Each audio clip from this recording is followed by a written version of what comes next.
Azokan jarraitzen dugu eta ondoren eman behar dizuegu albiste txiki bat. Izan ere, Okzitaniatik ere ordezkariak etorri dira aurten azoka ezagutzera. Okzitanoa badakizue, Frantzia hegoaldean hitz egiten da eta bertatik ere ezagutu nahi izan dute hemen Durangon egiten den azoka eta horrexegatik goiz guztia eman dute gune desberdinak ezagutzen eta Geredeaga elkarteko kideekin hitz egiten. Gurekin ditut Joan-Jacques Casterret eta Benazet Dacias, ez dakit ondo esan duten, frantzesez egingo dugu eurekin berba. Vous êtes venu nous voir, vous vouliez connaître le salon de Durango. Pourquoi?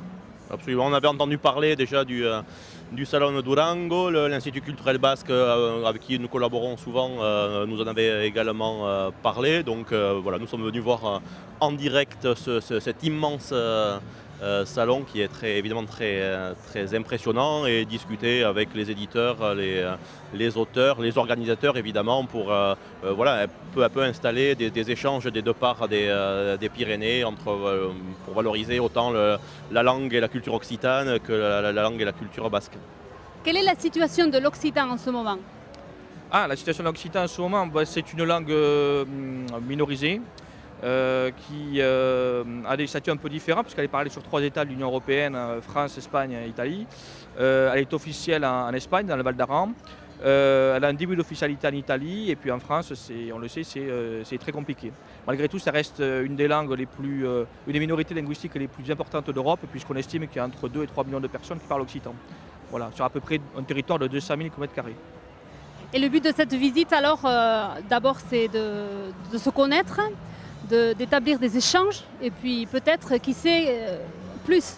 Oui, dans tous les cas, essayer de mettre en place des partenariats dans le cadre des politiques transfrontalières.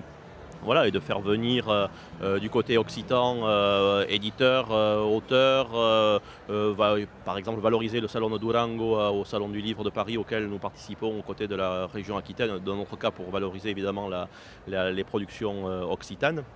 Voilà, et au-delà, promouvoir les artistes musiciens, ils sont nombreux en Aquitaine d'expression gasconne, ils sont parmi les principaux pour les musiques actuelles en France.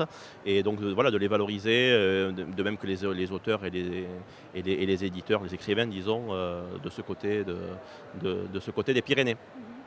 Vous avez fait la visite toute la matinée, vous avez vu un peu ce qu'il y a, qu'est-ce que vous avez vu, qu'est-ce que vous retenez? Qu'est-ce que je retiens? D'avoir très beau salon, beaucoup d'exposants, grande qualité des œuvres produites, et puis beaucoup de public, beaucoup de jeunes. J'ai remarqué qu'il y avait beaucoup de jeunes à ce festival et c'est vrai qu'il y a pour un salon du livre, c'est étonnant, il y a une énergie, il y a une vitalité qui est aussi, avec tous les concerts qu'il y a autour et les espaces ludiques, c'est vrai que ça crée un véritable festival autour du livre et non, c'est beaucoup d'énergie et c'est très agréable. Eh bien, merci pour votre visite. On espère avoir des nouvelles de vous au futur aussi. Merci beaucoup et bon retour.